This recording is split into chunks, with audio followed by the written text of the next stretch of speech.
तो हम लोग बात कर रहे थे टेंजेंट गैल्वेनोमीटर की। तो टेंजेंट गैल्वेनोमीटर के बारे में आप जान जाओ।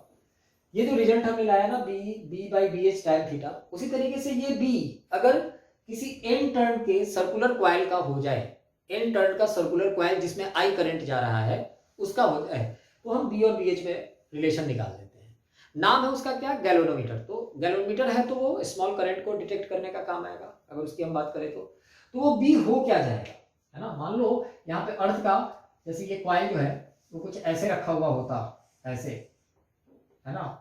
इसका स्ट्रक्चर कुछ होता है, स्ट्रक्चर आप मत बनाना कभी भी, आप सीधे रिजल्ट याद रखना है कि नहीं। तो नेट हॉरिजॉन्टल मैग्नेटिक फील्ड अगर इधर की तरफ हो बी एच, है ना, ये हमारा बी इधर की तरफ चला जाए तो कंपास निडल किधर की तरफ ऑक्सीनेट करे, कंपास निडल किधर की तरफ इक्विलिब्रियम में आ जाएगा, थीटा पे यहाँ आ जाएगा। तो ये बी हो गया, ये बी एच हो गया। ये बी कितना होगा, तो अगर एन टर्न के सर्कुलर कॉइल के कारण है, ये जो बी बी एच के परपेंडिकुलर जो बी पैदा किया है आपने, वो बी किसकी वजह से है, तो एन टर्न के सर्कुलर कॉइल, एन टर्न का जो सर्कुलर कॉइल है जिसमें आई करंट जा रहा है उसकी वजह से है। तो मैं इस बी को क्या लिखूंगा, तो हम जानते हैं एक टर्न के कॉइल के कारण जिसमें आई करंट जा रहा है, सेंटर पे मैग्नेटिक फील्ड कितना होता है, बी कितना होता है, mu naught I by two R. तो एन टर्न अगर होगा तो किससे मल्टीप्लाई कर देंगे, एन से मल्टीप्लाई कर देंगे। यानी ये जो बी है हमारा वो है mu naught I N by two R. और बी एच तो बी एच है, बी एच तो हमारा बी एच है ही। अब देखिए tan theta is B by B H, अगर मैं लिखूंगा, मैं यही सब लिख देता हूँ, tan theta is B by B H, मैं इसी बी का वैल्यू ये ले लूंगा। तो मैं यहाँ के बाद क्या लिखूंगा, मैं लिखूंगा tan theta is equal to B that is mu naught I N by two R by B H, है ना, हो जाएगा। तो अगर मैं यहां से अगर लिखूं इस रिजल्ट को एज इट इज भी आप रहने दे सकते हो, एज इट इज भी हम रहने दे सकते हैं कि नहीं।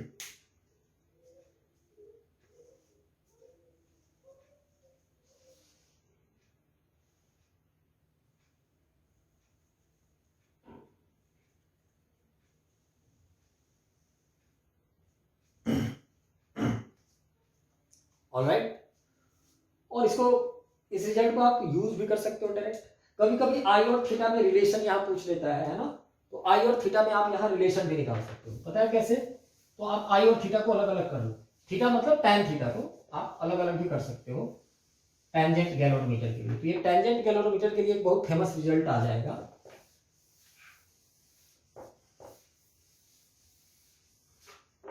वो रिजल्ट आ जाएगा अगर मैं लिखूं I is equal to, I is equal to क्या हो जाएगा, ये two R B H tan theta, two R B H tan theta by mu not N हो जाएगा ना, म्यू नॉट इंटू एन।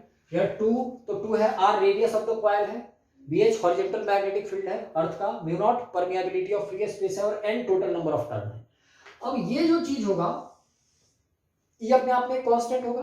किसी सेटअप के लिए देखिए, कहीं पे हम अर्थ के किसी पॉइंट पे चले जाएं, वहां पे एक सेटअप ले जाए टेंजेंट गैल्वेनोमीटर का, उसका नंबर ऑफ टर्न फिक्स होगा, उसका रेडियस फिक्स होगा, वहां का बीएच फिक्स होगा, नंबर म्यू नॉट तो होगा ही फिक्स। तो आई इज इक्वल टू, इसको हम लोग के बोल सकते हैं कांस्टेंट। तो आई इज इक्वल टू हम लोग लिख सकते हैं K tan theta, K tan theta, यानी आई इज, यहां भी देख लो I is directly proportional to tan theta.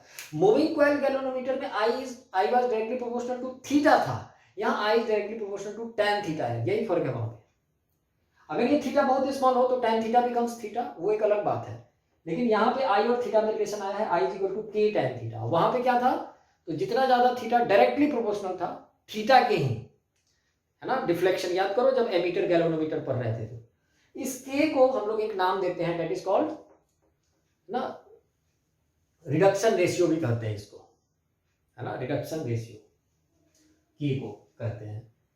तो रिडक्शन पैरामीटर कहीं कहीं कहते हैं। तो आप के को ऐसे ही के बोल सकते हैं, K is two R B H by mu not N. अब किसका के ज्यादा होगा, किसका के कम होगा।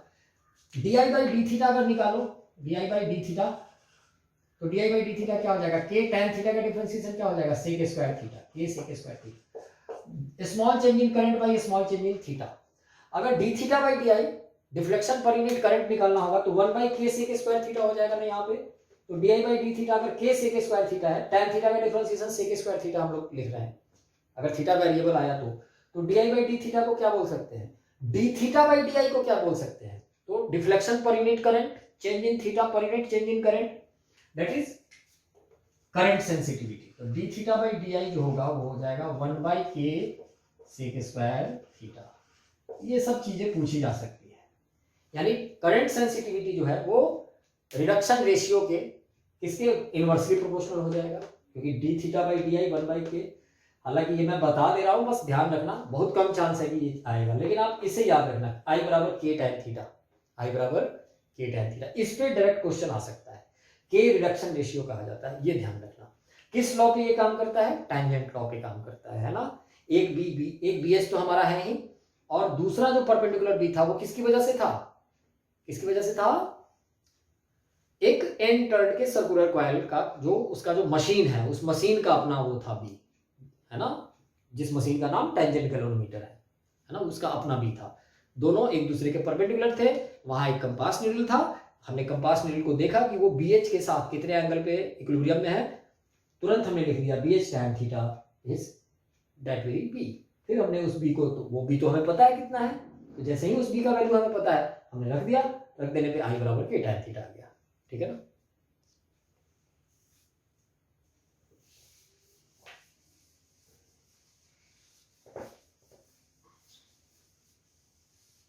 टैंजेंट लॉ भी हमने देख लिया मैग्नेटिज्म एंड मैटर में। तो मैग्नेटिज्म एंड मैटर में अगर हम बात करें तो अर्थ मैग्नेटिज्म और बार मैग्नेट के ऑक्सीडेशन से रिलेटेड बहुत सारी बातें, हमारी सारी बातें खत्म हो गई जो नीट जेई का सिलेबस है। अब हम लोग अगर आगे बढ़े तो हम लोगों को अब मैग्नेटाइजेशन ऑफ मैग्नेटिक मटेरियल या मैग्नेटिक मटेरियल पढ़ना है ना।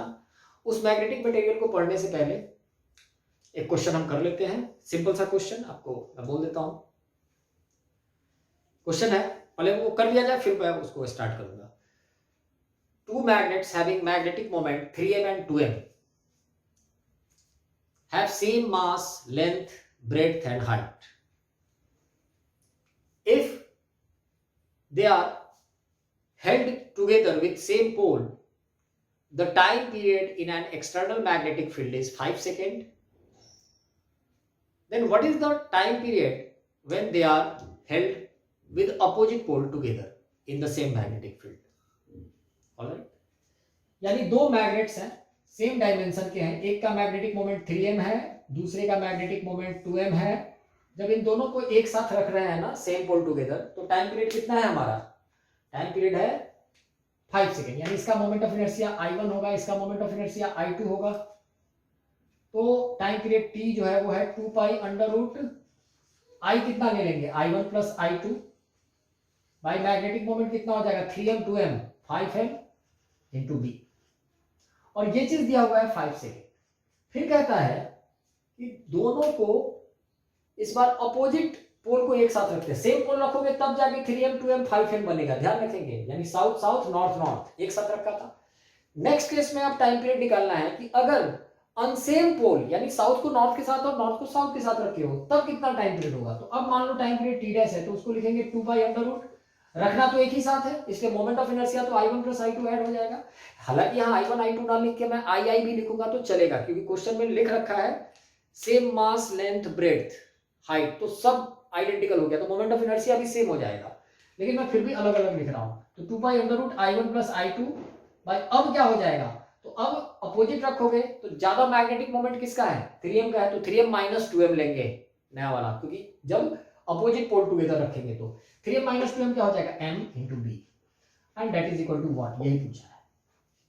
तो देखिए यहां से हम लोग 2 पाई अंडर रूट, यहां से इस इक्वेशन से ऊपर वाले से हम लोग लिख सकते हैं 2 pi under root I1 plus I2, वो तो चलो भैया ठीक है, बाई mb भी ठीक है, into 1 by root 5, and that is equal to 5 दिया हुआ है।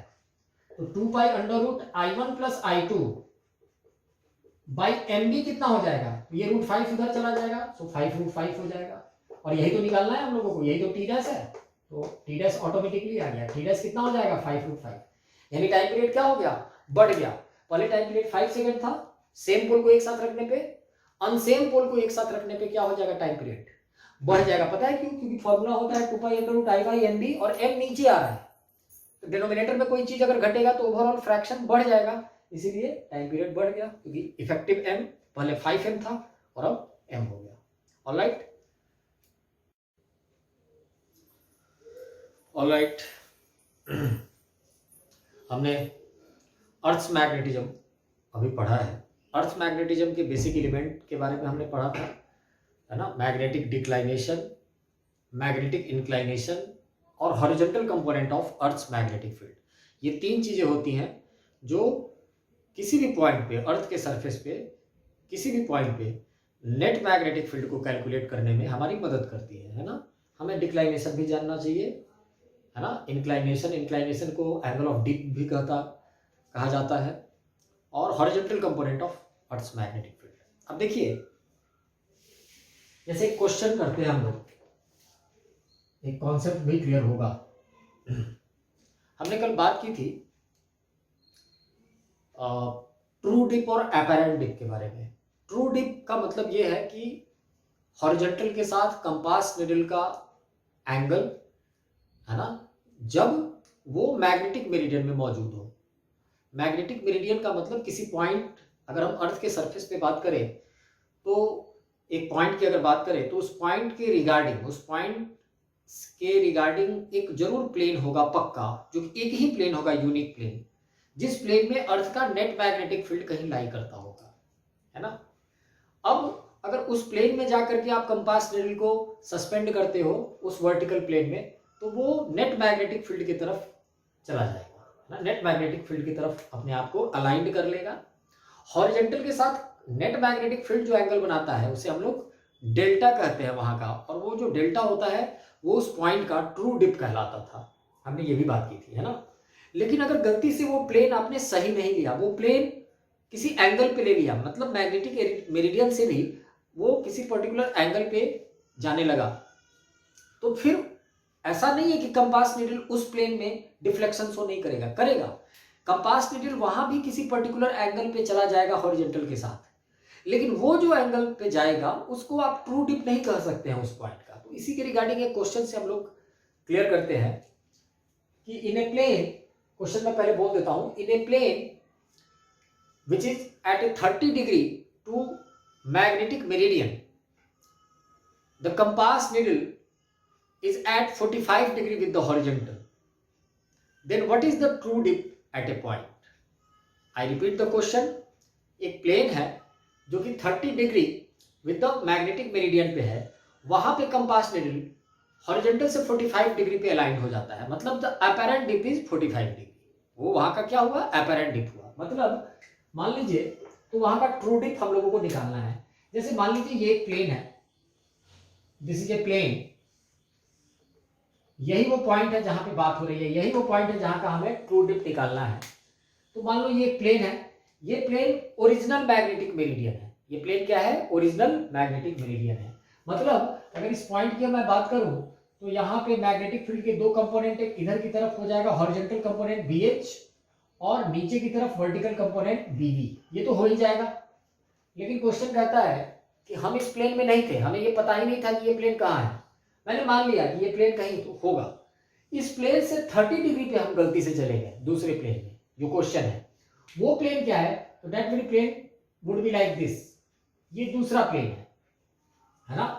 यहाँ ये जो एंगल है ना दोनों प्लेन के, मतलब ये नया प्लेन, ये आपका जो प्लेन है ये मैग्नेटिक मेरिडियन है, सच में मैग्नेटिक मेरिडियन है, ट्रू मैग्नेटिक मेरिडियन भी कहा जा सकता है, मैग्नेटिक मेरिडियन है ये, अच्छी बात है। लेकिन ये जो प्लेन है ये मैग्नेटिक मेरिडियन नहीं है। हम इसी P पॉइंट पे थे, हमें पता नहीं था, हम इस प्लेन में चले गए डिप निकालने। तो इस प्लेन में जब डिप निकालने जाएंगे तो ट्रू डिप तो नहीं मिलेगा, है कि नहीं, वही बात है। इस प्लेन में देखा क्या गया कि इस प्लेन में जो कंपास निडल था वो यहां से 45 डिग्री पे जाके अलाइन हो गया। मतलब ये जो है ना, ये हमारा डेल्टा डैश है, हमें निकालना डेल्टा है। डेल्टा निकालने का मतलब हम जब इस प्लेन में हम निडल को ले जाते, इस प्लेन में मान लो मैं निडल को ले जाता और वो कोई एंगल बनाता, यहां से ये वाला एंगल जो इसी प्लेन में बनता, वो डेल्टा मुझे निकालना है। तो हम तो जानते हैं tan डेल्टा, अगर आप सच में मैग्नेटिक मेरिडियन में हो तो tan डेल्टा BV/BH होता है, ये बात हम जानते हैं बिल्कुल। लेकिन अब क्या होगा, तो जैसे ही आपने प्लेन बदला, this angle is 30 degree, 30 degree पे दूसरा प्लेन है ना, तो हमारा हम जानते हैं कि बीवी तो नहीं बदलेगा, बीवी तो वही रहेगा, vertical component of the earth magnetic field, लेकिन बीएच बदल जाएगा। What will be new BH? तो नया बीएच इधर की तरफ कहीं जाएगा and this is called BH dash, BH dash, और ये हो जाता है बीएच कॉस 30 हो जाएगा, बीएच कॉस 30। अब हमें इस प्लेन में बात करो जो मैग्नेटिक मेरिडियन से 30 डिग्री पे है, इस प्लेन में अगर बात करूं तो डेल्टा डैश हमें पता है, बीवी और बीएच डैश पता है, तो यहां से हम लोग लिख सकते हैं tan delta dash is equal to, BV तो सेम ही रहता है, बीएच डैश अब लिखना पड़ेगा हम लोगों को, that is BV by BH dash को क्या लिख सकते हैं, BH cos 30, BH cos 30 tan delta dash. True dip निकालना है यानी tan डेल्टा। अब देखो यहाँ बीवी बाई बीएच को मैं tan डेल्टा लिख सकता हूं, बिकॉज यहां से पुट कर सकता हूं ऊपर वाले इक्वेशन से, तो यहां से मैं लिख सकता हूं tan delta dash is equal to BV by BH is tan delta by cos 30 लिख सकते हैं हम अगर, तो tan डेल्टा निकल जाएगा हमारा, tan डेल्टा जो हो जाएगा tan delta dash into cos 30 हो जाएगा। tan डेल्टा डैश कितना है हमारा 45, tan 45 कितना होता है 1 इंटू cos 30 होता है √3/2, दैट इज √3/2 tan डेल्टा हो जाएगा। So delta is equal to tan inverse √3/2 answer हो जाएगा, यानी ट्रू डिप जो होगा उस पॉइंट पे कितना हो जाएगा, tan inverse √3/2। Very good question, आ सकता है ये नीट में, जेईई मेन में, दोनों में आ सकता है, दोनों में आने की इसकी प्रोबेबिलिटी बनती है इस क्वेश्चन की। अर्थ मैग्नेटिज्म से रिलेटेड ये क्वेश्चन है, ट्रू एंड अपैरेंट डिप के कॉन्सेप्ट का ये क्वेश्चन है ना, और 1 मिनट में बन जाने वाला भी ये क्वेश्चन है, इसलिए अच्छा है। Alright, let us proceed.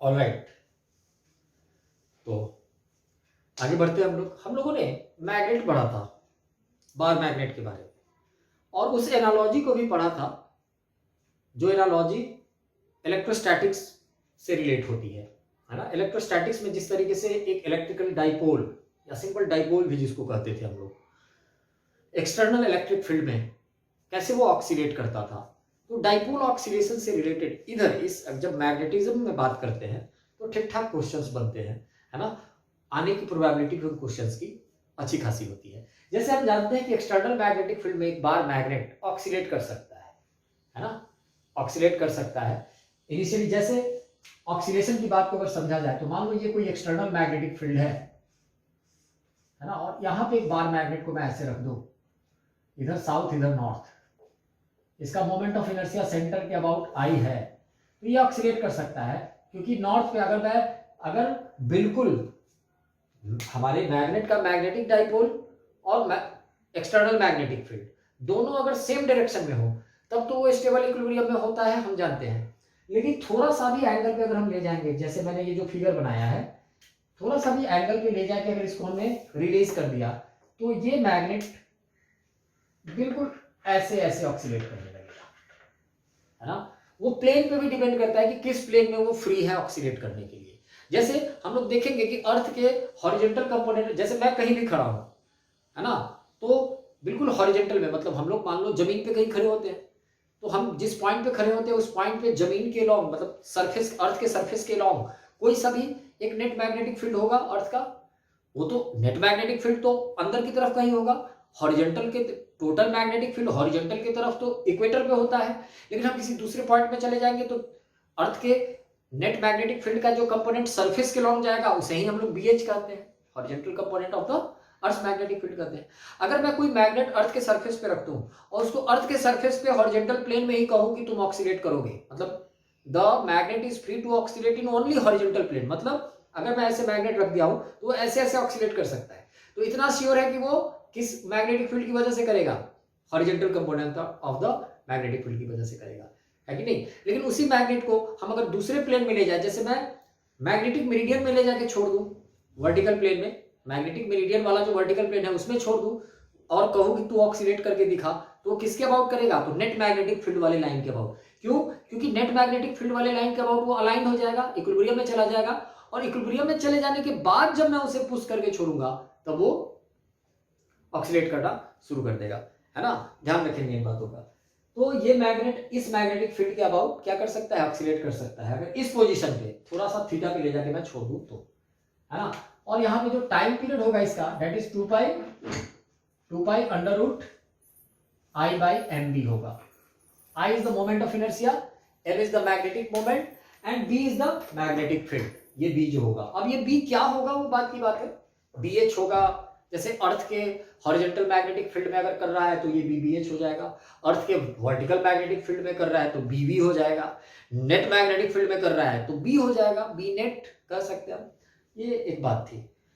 फिर हम लोग देखते हैं कि टाइम पीरियड कैसे बदल सकता है। जैसे इसी मैग्नेट को मैं कट कर दूं, है ना, इसी मैग्नेट, इससे अब केवल इस फैक्ट से रिलेटेड बहुत सारे क्वेश्चंस पूछे जा सकते हैं, केवल और केवल इस फैक्ट से रिलेटेड, है ना, बहुत सारे क्वेश्चंस पूछे जा सकते हैं। जैसे इसी यहीं पे एक क्वेश्चन मैं आपसे पूछ सकता हूं, जैसे देखो ये बी अगर BH हो जाए ना, तो इस सिचुएशन को बहुत सारे डिवाइस से एसोसिएट किया जाता है, जो आप बहुत सारी किताब जब आप पढ़ेंगे, बुक्स पढ़ेंगे, जैसे DC पांडे आप लेके पढ़ेंगे या कोई भी जो मटेरियल्स होते हैं वो आप पढ़ेंगे तो, लेकिन ध्यान रखेंगे उन डिवाइस का नाम ना भी याद रहे तो आप क्वेश्चंस कर सकते हो। फंडा यही रहता है ना, मेन बात यही है, और यहीं से बहुत सारे क्वेश्चंस निकलते हैं, है ना। बहुत सारे डिवाइस से एसोसिएट करके इसी चीज को नाम बदल के, टॉपिक बदल के हम लोग पढ़ना शुरू कर देते हैं। जैसे एक डिवाइस का नाम है वाइब्रेशन मैग्नेटोमीटर। अब नाम सुन के डरना नहीं, वहां हम लोग ये टाइम पीरियड के ही से रिलेटेड क्वेश्चंस करते हैं। जैसे टाइम पीरियड पता रहेगा, आई पता रहेगा, एम निकालना होगा, है ना, एम पता होगा, आई पता होगा, टी पता होगा, बी निकालना होगा, या किसी दो मैग्नेट का बी कंपेयर करना होगा, किसी दो मैग्नेट के लिए मैग्नेटिक मोमेंट कंपेयर करना होगा, या टाइम पीरियड कंपेयर करना होगा, एटसेट्रा एटसेट्रा, है ना। तो मैं बिल्कुल पहले फंडा आपको समझा देता हूं कि 2 pi under root I by mb जब हम लोग लिखते हैं तो यहाँ पे एक क्वेश्चन ये बन सकता है कि अगर इस मैग्नेट को दो पार्ट में मैं कट कर दूं, है ना, लेंथ के परपेंडिकुलर, तो किसी एक पार्ट का टाइम पीरियड क्या हो जाएगा, किसी एक पार्ट का टाइम पीरियड क्या हो जाएगा। तो देखिए अगर दो पार्ट में मैं कट करूंगा तो मैग्नेटिक फील्ड तो चेंज होने की बात नहीं है यहाँ, क्योंकि जिस मैग्नेटिक फील्ड में ये ऑक्सीलेट कर रहा है उसी मैग्नेटिक फील्ड में उस छोटे वाले पार्ट को भी मैं ऑक्सीलेट कराऊंगा, तो बी नहीं बदलेगा। लेकिन जब मैं मैग्नेट को कट करूंगा ना तो एम बदल जाएगा और आई बदल जाएगा, क्योंकि आई मास पे भी डिपेंड करेगा, लेंथ पे डिपेंड करेगा, है ना। तो मान लो ये बार मैग्नेट रॉड जैसा है, बार मैग्नेट अगर जो है ये आपका रॉड जैसा है, इसका मास स्मॉल m है ना, m0 कह देता हूं इसका मास, और लेंथ l है, तो इसका मोमेंट ऑफ इनर्शिया क्या हो जाएगा, m0 L²/12। ध्यान रखेंगे ये होता है, ये मैंने बताया भी था, किस एक्सिस के अबाउट में, सेंट्रल एक्सिस के अबाउट में। जैसे ये रॉड है ना, इस एक्सिस के अबाउट में इसका मोमेंट ऑफ इनर्शिया क्या हो जाएगा, mL²/12।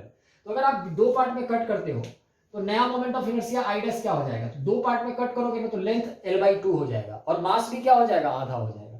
तो जब आप इसे कट करोगे तो अब नया पार्ट तो ऐसा मिलेगा आपको, है ना, ये हमारा I है m0 L²/2, नया पार्ट का मास क्या हो जाएगा m0/2, और लेंथ कितना हो जाएगा, लेंथ भी L/2 हो जाएगा, तो I डैश हो जाएगा m0/2 L/2 का होल स्क्वायर, यानी L²/4 और बाई 12।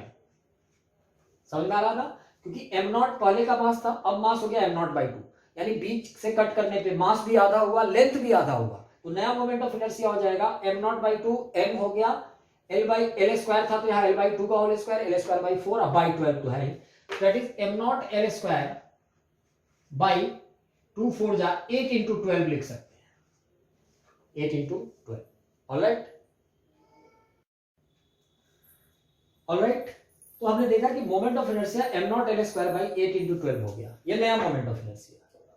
है ना, आई देख लिया। एम की बात करो तो नया M that is M dash क्या हो जाएगा, तो बीच से कट करने पे मैग्नेटिक मोमेंट क्या हो जाएगा, हाफ हो जाएगा, so M dash is M by 2 हो गया।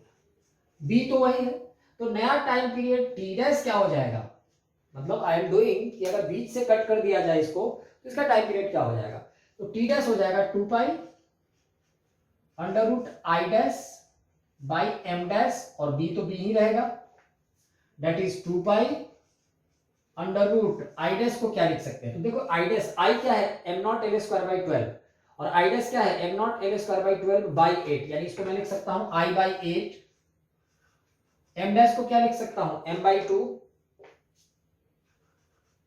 और बी, तो 2 से 4 टाइम कैंसिल हो जाएगा, 1 बाई 4 का बाई 2 यानी 2 pi into under root I by M B अंदर रहेगा, और 1 बाई 4 का रूट 1 बाई 2 आ जाएगा, यानी टाइम पीरियड टी डैश जो होगा वो टी बाई 2 हो जाएगा, टाइम पीरियड टी डैश जो होगा वो टी बाई 2 हो जाएगा।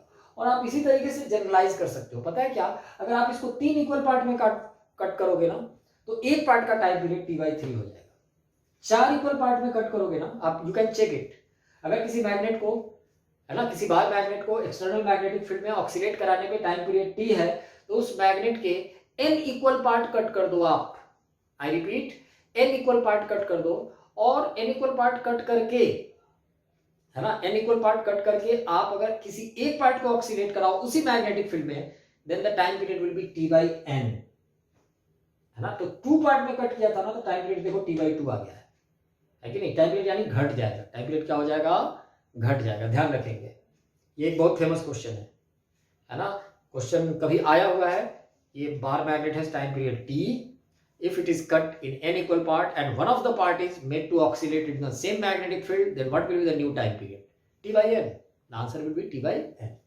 2 part तो t by 2, n पे भी आप ये काम कर सकते हो, n पार्ट करते तो मास m नॉट क्या हो जाता है, m नॉट बाई 2 के बदले m नॉट बाई n हो जाता, तो उसी के रिगार्डिंग मोमेंट ऑफ इनर्शिया निकाल लेते हैं, लेंथ l के बदले l बाई n हो जाता, magnetic moment m dash m by n हो जाता, n का वैल्यू रखते अंडर रूट 1 बाई जो भी है n स्क्वायर आता है यहाँ, तो 1 बाई n स्क्वायर का रूट 1 बाई n हो जाता, t बाई n हो जाता, सॉल्व कर सकते हैं आप।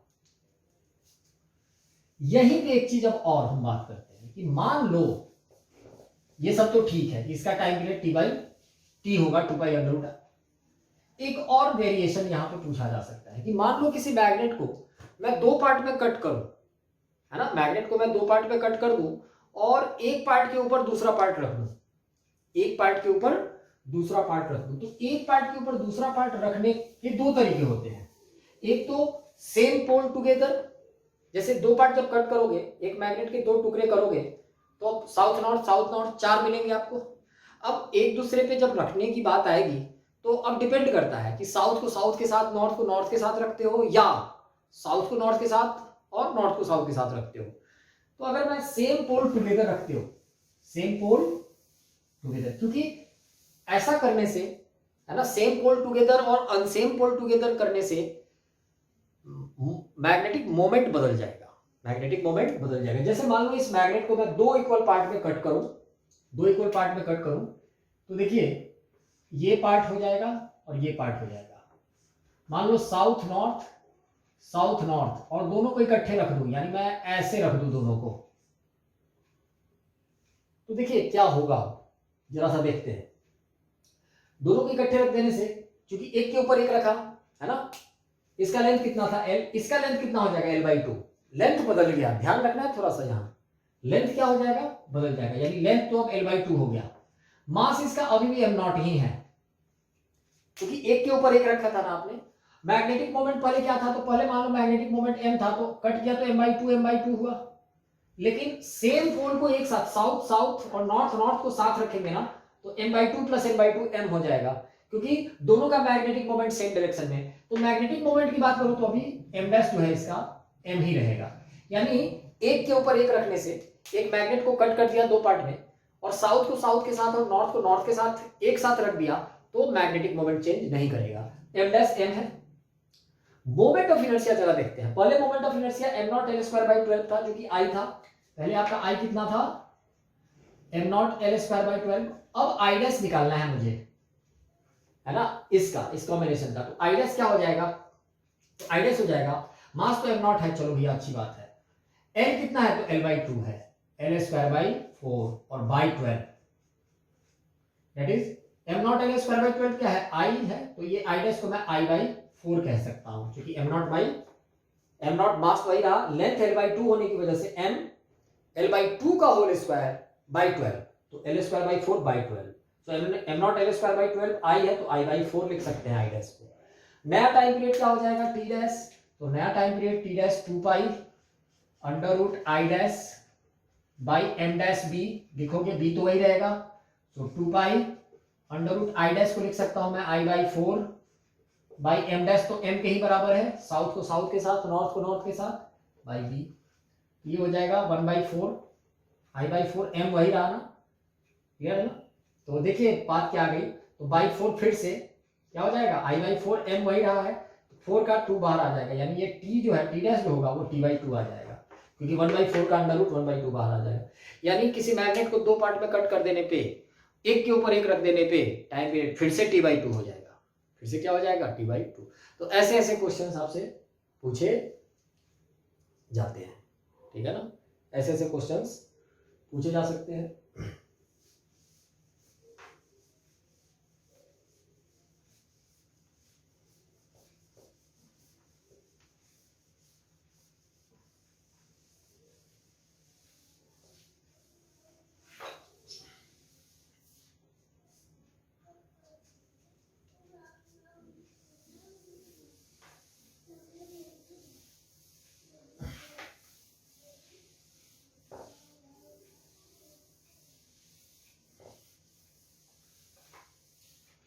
ऐसे क्वेश्चंस को पूछने के लिए एक डिवाइस का सहारा ले लेगा। डिवाइस में जैसे ये सारा काम एक डिवाइस करता है, उस डिवाइस का नाम है ऑक्सीलेशन मैग्नेटोमीटर या वाइब्रेशन मैग्नेटोमीटर, एक ही नाम है, ठीक है ना, एक ही बात है। मैग्नेटोमीटर यही magnetic fields, magnetic moments, time periods को कंपेयर करने के काम आता है, ठीक है ना। तो आप उस डिवाइस को गूगल पे सर्च मत कीजिएगा, आपको कॉन्सेप्ट अगर क्लियर रहेगा तो डिवाइस का क्वेश्चन जब आप पढ़ेंगे तो डिवाइस का नाम आएगा, आप क्वेश्चन जब पूरा पढ़ लेंगे तो ऑटोमेटिकली समझ में आ जाएगा कि वो पूछना क्या चाहता है, क्योंकि काम वही करना है जो मैंने अभी आपको सिखाया। अब जैसे देखिए आगे बढ़ते हैं कि इसी डिवाइस के और क्या क्या यूज है। तो मान लो दो अलग अलग मैग्नेट्स हैं, दोनों का हमें टाइम पीरियड पता है, तो हम दोनों का मैग्नेटिक मोमेंट को कंपेयर कर सकते हैं, दोनों के मैग्नेटिक मोमेंट को कंपेयर कर सकते हैं। जैसे सपोज मान लो T1 is equal to 2 pi under root I1 by M1b, मैं लिख रहा हूं, बस एक पर्टिकुलर मैग्नेट है किसी भी मैग्नेटिक फील्ड में, वो ऐसे ऑक्सीलेट कर रहा है। एक दूसरा मैग्नेट है जिसका टाइम पीरियड T2 है, 2 pi under root I2 by M2b, उसका मोमेंट ऑफ इनर्शिया अलग है, मैग्नेटिक मोमेंट अलग है, लेकिन सेम फील्ड में T2 टाइम पीरियड से वो ऑक्सीलेट कर रहा है। अब आता है कि अगर दोनों मैग्नेट को एक साथ रख दें, अब एक साथ रखने की अभी बात हुई थी, दो तरीके हैं, एक सेम पोल को एक साथ रखो और एक अनसेम को एक साथ रखो।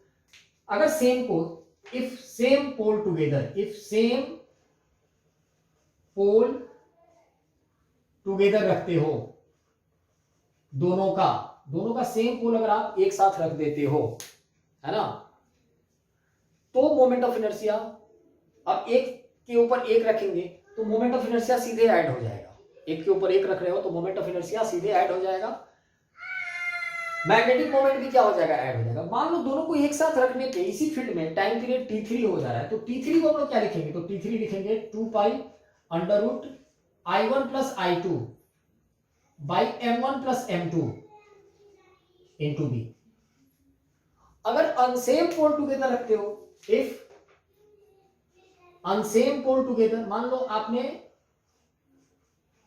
अलग अलग पोल को एक साथ रखा, तो T4 नया टाइम पीरियड क्या हो जाएगा, 2 पाई अंडर रूट, देखिए मोमेंट ऑफ इनर्शिया अभी भी ऐड होगा, आप पलट के रखो कैसे भी रखो, लेकिन मैग्नेटिक मोमेंट अब माइनस करना पड़ेगा, पता है क्यों, क्योंकि मैग्नेटिक मोमेंट वेक्टर क्वांटिटी है, तो m1 minus m2 into B, ये अंडरस्टूड है कि m1 m2 से बड़ा है, या जो जिससे बड़ा होगा माइनस कर देंगे, जैसे पता चला m2 m1 से बड़ा है तो यहाँ m2 माइनस m1 ले लेंगे, और with the help of T1 T2 T3 and T4 we can compare anything, we can compare anything, हम लोग कंपेयर कर सकते हैं। तो बहुत बार ऐसे भी क्वेश्चंस आते हैं कि दो मैग्नेट है, दोनों को एक साथ रख के सेम पोल टुगेदर करके टाइम पीरियड निकाल लिया, अनसेम पोल टुगेदर करके टाइम पीरियड निकाल लिया, फिर रेशियो पूछ दिया मैग्नेटिक मोमेंट का, तो T4 T3 को अगर डिवाइड करेंगे ना तो देखो 2 पाई कैंसिल हो जाएगा, B कैंसिल हो जाएगा, I1 प्लस I2 कैंसिल हो जाएगा, है ना। जैसे मैं यहाँ कहूँ, जैसे यहाँ से T1 बाई T2 क्या हो जाएगा, T1 बाई T2 हो जाएगा, अगर कोई कहे तो 2 पाई, ये सब cancel, 2 pi cancel, B cancel, B क्या हो जाएगा कैंसिल, तो ये हो जाएगा root under I1 by M1 by I2 और ऊपर चला जाएगा M2। अगर I1 बाई I2 पता है, मान लो दोनों का मोमेंट ऑफ इनर्शिया सेम रहा, मतलब दोनों डायमेंशनली सेम रहा, मास लेंथ सब सेम रहा, तो T1 बाई T2 को क्या लिख सकते हैं हम लोग यहीं से, under root M2 by M1 लिख सकते हैं कि नहीं, हो गया कंपेरिजन कि नहीं। यानी दोनों का टाइम पीरियड पता है और किसी एक का मैग्नेटिक मोमेंट पता है तो दोनों दूसरे का निकल जाएगा कि नहीं। यही यूज है इस मेथड का, यही यूज है ना। जैसे दो मैग्नेट है हमारे पास, एक का मैग्नेटिक मोमेंट पता है लेकिन टाइम पीरियड दोनों का पता है और दोनों का मोमेंट ऑफ इनर्शिया सेम है, तो दूसरे का मैग्नेटिक मोमेंट निकल जाएगा। ये हो गया फायदा ना, डिवाइस का यही तो फायदा है। उसी तरीके से यहां भी डिवाइड करके हम लोग बहुत फायदा निकाल सकते हैं। M1 minus M2 by M1 plus M2 का अंडर रूट, या under root M1 plus M2 by M1 minus M2, इन दोनों का रेशियो निकाल सकते हैं, T3 बाई T4 चाहे T4 बाई T3। फिर फर्दर स्क्वायर करके अलग अलग M1 M2 को कर सकते हैं, बहुत सारे फायदे हम उठा सकते हैं। तो ये सारे बेनिफिट्स जिस डिवाइस की वजह से होता है उस डिवाइस का ही नाम है ऑक्सीडेशन मैग्नेटोमीटर। मैं उसका पिक्चर नहीं बनाया हूं, वो थोड़ा बेकार है बनाना, है ना, उसके चक्कर में नहीं पड़ना है, ध्यान रखेंगे। काम यही करते हैं क्वेश्चंस करने में।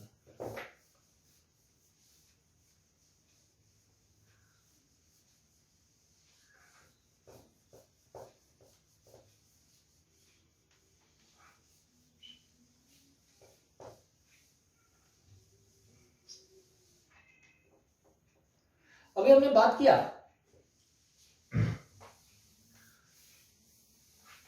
कि कोई मैग्नेट जब ऑक्सीडेट करता है तो वो किस फील्ड, कौन सा फील्ड लोगे इस फॉर्मूले में 2 pi under root I by M B, ये जो लिखे हो उसमें बी कौन सा लोगे वो क्वेश्चन में क्लियर होगा, है ना। वो जो होगा वो क्वेश्चन में बिल्कुल क्लियर होगा। जैसे मान लीजिए कभी कभी बी नहीं दिया रहेगा, क्वेश्चन में ये लिख देगा कि the magnet is oscillating in earth's horizontal magnetic field, यानी बी दे दिया, बी BH हो गया। अर्थ्स हॉरिजॉन्टल मैग्नेटिक फील्ड का मतलब BH के अराउंड। जैसे हॉरिजॉन्टल मैग्नेटिक फील्ड का मतलब ये हो गया, जैसे ये मैग्नेट है ना और ये हॉरिजॉन्टल है, तो ये मैग्नेट ऐसे ऐसे कर रहा होगा, हॉरिजॉन्टल मैग्नेटिक फील्ड के अबाउट ऐसे ऐसे कर रहा होगा। कभी कभी दे देगा in the magnetic meridian, in the vertical plane of magnetic meridian, a magnet is oscillating in vertical plane of magnetic meridian। तो अंडरस्टूड है कि वो नेट मैग्नेटिक फील्ड के अबाउट क्या कर रहा होगा, SHM कर रहा होगा, ऑक्सीलेट कर रहा होगा। कभी कभी ये भी दे देता है, गौर से सुनिएगा, a magnet is oscillating in a vertical plane in east west direction perpendicular to magnetic meridian. तो मैग्नेटिक मेरिडियन तो नॉर्थ साउथ में होगा ना, मैग्नेटिक मेरिडियन जो होगा वो नॉर्थ साउथ में होगा, तो ईस्ट वेस्ट का मतलब क्या हो गया। अब ईस्ट वेस्ट में अगर वो ऑक्सीलेट कर रहा है ईस्ट वेस्ट में, तो समझना कि vertical component of the net magnetic field की वजह से वो ऑक्सीलेट कर रहा है, vertical component of the net magnetic field की वजह से ऑक्सीलेट कर रहा है। जैसे क्वेश्चन देता हूं मैं, क्वेश्चन है एट ए पॉइंट, क्वेश्चन को समझिएगा, at a point the angle of dip is 30 degree, a bar magnet is oscillating with 20 oscillation per second in the horizontal plane, then what is the oscillation per second for the plane perpendicular, in the plane perpendicular and present in north south direction, and also find the oscillation of same number of oscillation of same magnet in east west direction। अब question को मैं समझा देता हूं।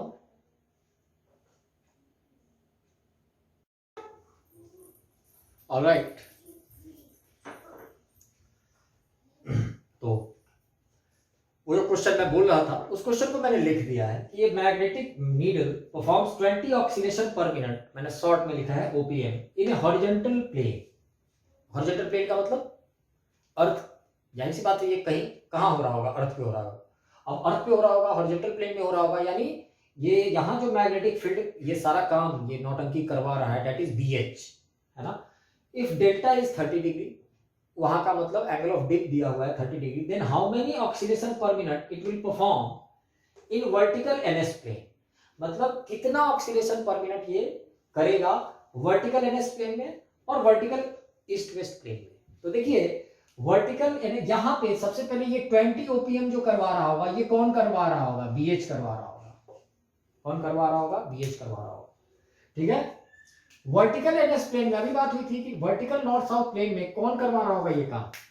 अगर हम बात करें कि वर्टिकल नॉर्थ साउथ प्लेन में ये काम कौन करवा रहा होगा, तो हमने देखा था जब वर्टिकल नॉर्थ साउथ प्लेन का मतलब ही हो गया कि नेट मैग्नेटिक फील्ड करवा रहा होगा। कौन करवा रहा होगा? नेट मैग्नेटिक फील्ड, यानी यहां ये काम B करवा रहा होगा, दैट इज B नेट। और वर्टिकल ईस्ट वेस्ट प्लेन में कौन करवा रहा होगा? तो जब ईस्ट वेस्ट प्लेन में चले जाएंगे तो कौन करवाता है?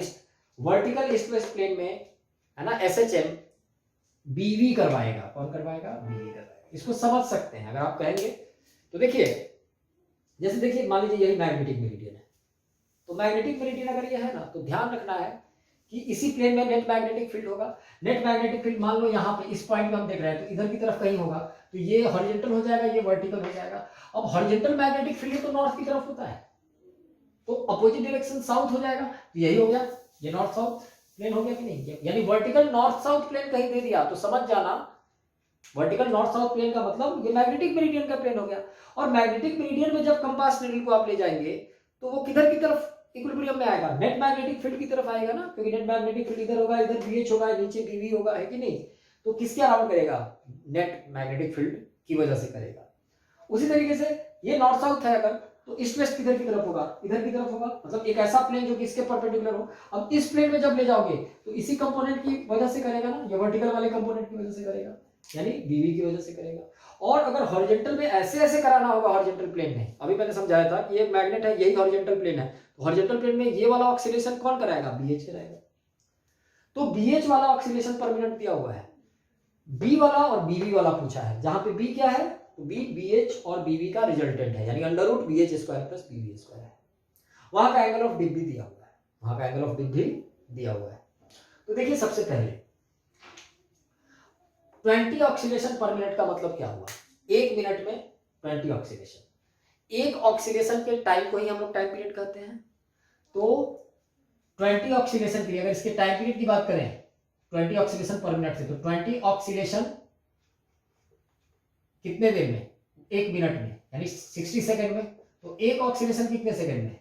60/20, that is 3 second time period हो गया। मतलब उसका टाइम पीरियड कितना है? 3 सेकंड। टाइम पीरियड कितना है? 3 सेकंड। बाकी सबका भी जवाब हमें ऑक्सीलेशन पर मिनट में ही देना है। हम पहले टाइम पीरियड के टर्म में काम कर लेते हैं। तो ये टाइम पीरियड को अगर मैं T कहता हूं, इस टाइम पीरियड को T कहता हूं, तो ये T बेसिकली है क्या? तो ये T है 2π√I/m BH, और ये चीज दिया हुआ है हमारा 3 सेकंड। I वही रहेगा, M वही रहेगा, क्योंकि उसी मैग्नेट को ऑक्सीलेट कराना है, इसमें भी और वहां भी कर रहा था, तो I M नहीं बदल रहा है।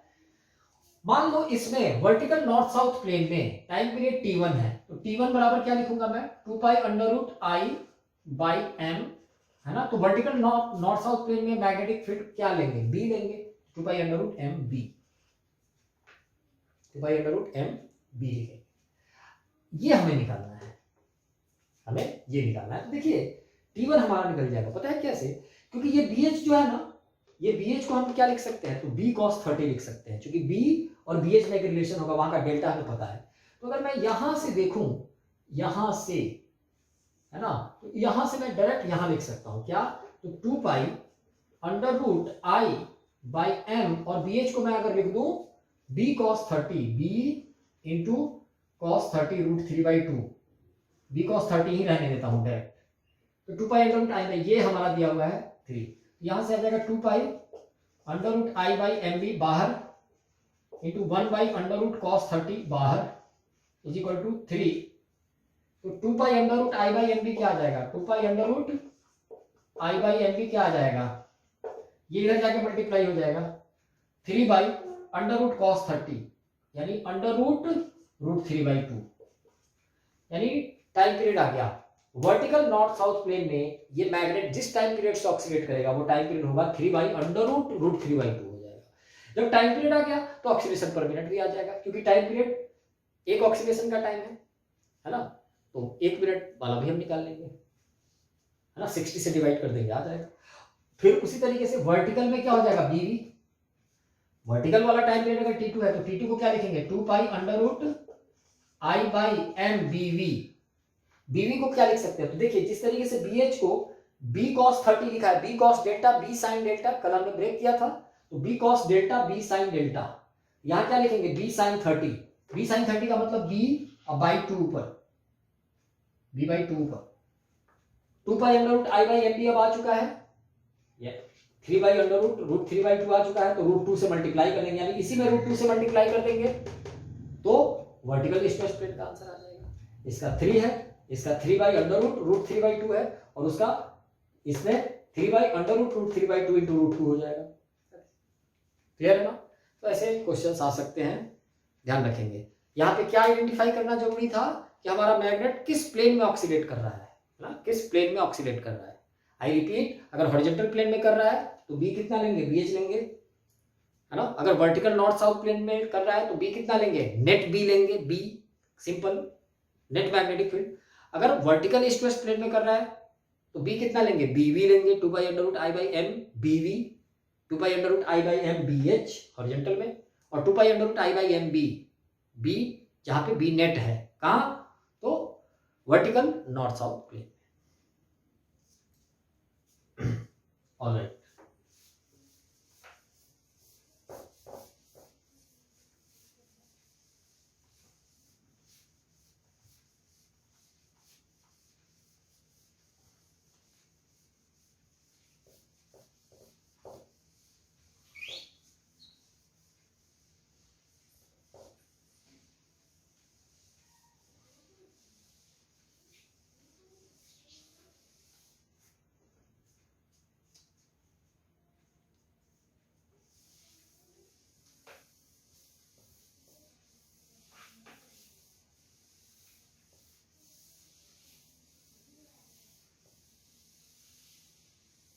okay, let us proceed.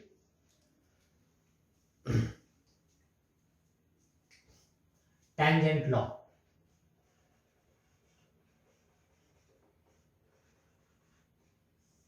Tangent law, tangent law क्या है, तो ये एक लॉ है,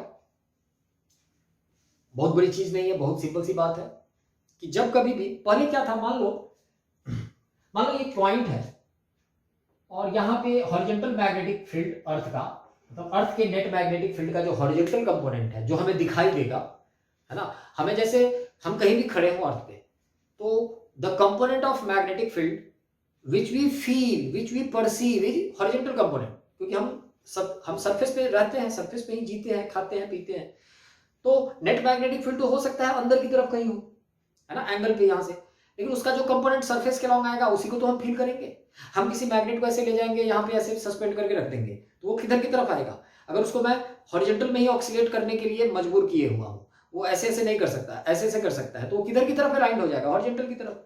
तो मान लो कोई पॉइंट है जहां पे हॉरिजॉन्टल मैग्नेटिक फील्ड अर्थ का इधर की तरफ है, तो यहाँ पे अगर मैं एक मैग्नेट ले जाऊंगा और रख दूंगा ऐसे, तो ऐसे हो जाएगा अलाइंड, इधर नॉर्थ इधर साउथ, है ना, जिस तरीके से डाइपोल एक्सटर्नल फील्ड में होता है वैसे ही हो जाएगा।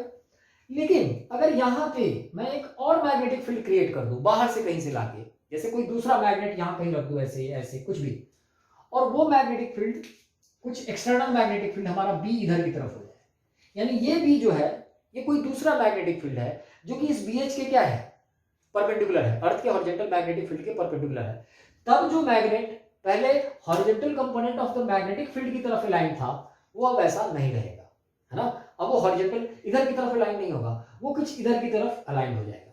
यानी इस केस में हमारा जो निडल है वो ऐसे चला जाएगा, उसका साउथ इधर नॉर्थ इधर हो जाएगा।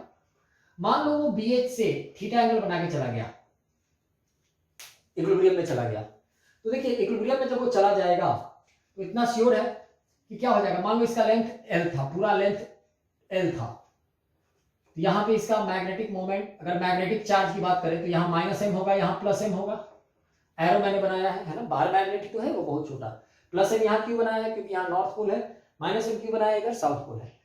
अब यहाँ पे अगर वो इक्विलिब्रियम में है तो उस पर नेट फोर्स तो जीरो होना चाहिए, तो नेट फोर्स तो जीरो दिख रहा है, बिल्कुल है, क्योंकि इस BH की वजह से इधर फोर्स लगेगा, इस BH की वजह से इधर लग जाएगा, कैंसिल आउट, इस B की वजह से ऊपर लग जाएगा, इस B की वजह से नीचे लग जाएगा, कैंसिल आउट। तो फोर्स तो कैंसिल आउट होता हुआ दिख रहा है, लेकिन टॉर्क भी तो कैंसिल आउट होना चाहिए, नेट टॉर्क जीरो। तो नेट टॉर्क जैसे ही जीरो करेंगे हमारा काम बन जाएगा। कैसे? ये जो फोर्स लग रहा है इधर की तरफ कितना लग रहा है, MBH, और ऊपर की तरफ कितना लग रहा है नॉर्थ पे, MB। इन दोनों का टॉर्क अगर हम बैलेंस करें इस पॉइंट के अबाउट में, ओरिजिन के अबाउट में, तो टॉर्क अगर बैलेंस करेंगे, ये टोटल लेंथ अगर L है तो ये लेंथ कितना हो जाएगा, L/2, कितना हो जाएगा, L/2।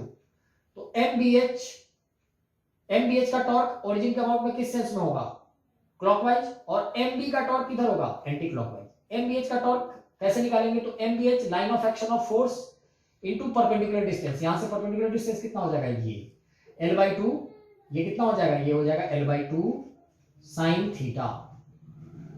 तो अगर MBH का टॉर्क निकालेंगे तो MBH L/2 sine theta is equal to MB का टॉर्क क्या हो जाएगा, तो MB ऊपर की तरफ है, इसका लाइन ऑफ एक्शन यहां से परपेंडिकुलर डिस्टेंस कितना बना रहा है, ये कितना हो जाएगा भैया, L/2 cos थीटा, यानी that is equal to MB L/2 cos theta.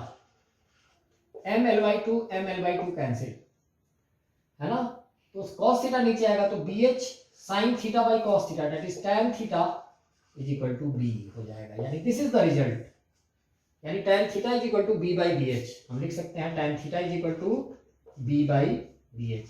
कहने का मतलब दो परपेंडिकुलर मैग्नेटिक फील्ड अगर हो एक दूसरे के, और वहां पे उस रीजन में जहां पे दो परपेंडिकुलर मैग्नेटिक फील्ड हो, उस रीजन में अगर किसी कंपास नीडल को ले जाया जाए तो वो, है ना, जिस मैग्नेटिक फील्ड के साथ थीटा एंगल बनाएगा, यहाँ पे किस मैग्नेटिक फील्ड के साथ थीटा एंगल बनाया है, BH के साथ थीटा एंगल बनाएगा इक्विलिब्रियम में, तो वो जो tan थीटा होगा वो दूसरा मैग्नेटिक फील्ड बाई पहला मैग्नेटिक फील्ड होगा। पहला दूसरा क्यों बोल रहा हूं, तो पहला मैग्नेटिक फील्ड वो है जिसके साथ वो एंगल बना रहा है। पहले से कौन सा मैग्नेटिक फील्ड हमारे पास था, BH था, है ना, तो हमारा कंपास निडल BH के साथ अगर थीटा एंगल बनाता है इस परपेंडिकुलर बीम के रहते हुए, तो tan theta is B by BH, tan theta is B by BH। इस कॉन्सेप्ट का भी बहुत जगह यूज है। इस कॉन्सेप्ट का यूज है एक डिवाइस में जिसको हम लोग नहीं पढ़ेंगे, वो नहीं आएगा कभी भी। उस डिवाइस कहीं कहीं आप लोग पढ़ते होंगे, घड़ी की तरह फिगर बनाता है ना, tan A position, tan B position, बहुत अजीबोगरीब किताबों में पुराने मॉडल के वो मिलेगा, लेकिन हम उसे नहीं पढ़ेंगे, वो आएगा नहीं। उस डिवाइस का वैसे मैं नाम बता देता हूं, उसका नाम है डिफ्लेक्शन मैग्नेटोमीटर। जिस तरीके से वाइब्रेशन या ऑक्सीलेशन मैग्नेटोमीटर के बारे में अभी मैंने, है ना, नाम जिक्र लिया था, उससे रिलेटेड क्वेश्चंस करा दिए थे।